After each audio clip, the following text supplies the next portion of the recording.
নবরাত্রির শুরুতে পণ্য ও পরিষেবা কর বা জিএসটিতে বড়সড় ছাড় দিয়েছে কেন্দ্র। এর ফলে ব্যাপক সুবিধা পাচ্ছে দেশবাসী, এমনটাই দাবি করলেন অর্থমন্ত্রী নির্মলা সীতারামন।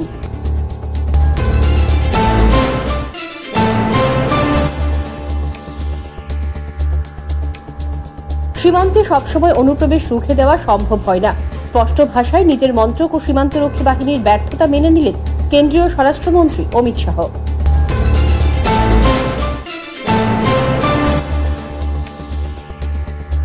স্ত্রী আর্থিকভাবে স্বাবলম্বী হলে স্থায়ী খরপোশের দরকার নেই, তাৎপর্যপূর্ণ রায় দিল দিল্লি হাইকোর্ট।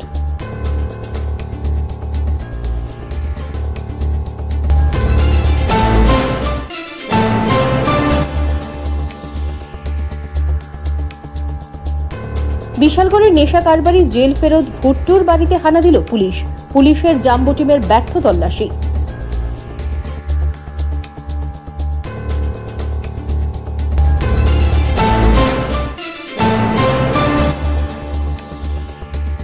বক্সনগরের ফুটবল মাঠের জন্য সাংসদ উন্নয়ন তহবিল থেকে সাংসদ বিপ্লব কুমার দেব ও প্রাক্তন সাংসদ প্রতিমা ভৌমিক টাকা দেননি বলে প্রকাশ্যে বললেন স্থানীয় বিধায়ক।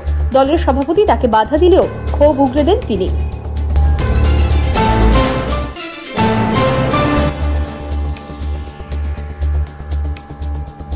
আসন্ন দীপাবলি উপলক্ষে রাজধানীর সংহতি ক্লাবে শ্যামা মায়ের আরাধনায় ব্রতী হয়েছে ক্লাবের কর্মকর্তারা। প্রস্তুতি চলছে এখন জোর কদমে।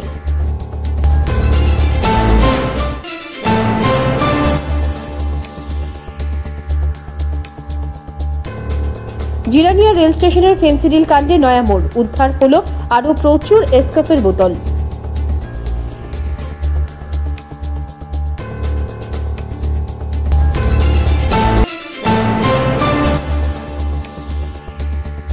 বিতর্ক চরমে, প্রবল ক্ষোভের মুখে খুলে নেওয়া হচ্ছে মাতাবাড়ির ফ্লেক্স, বললেন রাজ্যের পর্যটন মন্ত্রী সুশান্ত চৌধুরী।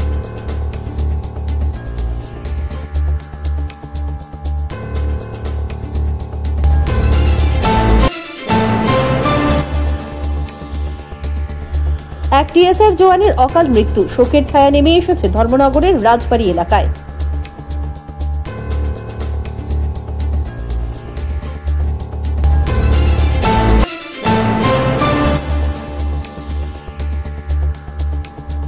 প্রাক্তন প্রধানের বাড়িতে নাশকতামূলক অগ্নিকাণ্ড, ঘটনা 47 আমবাসা বিধানসভার অন্তর্গত নর্থ কচুছড়া গ্রামে।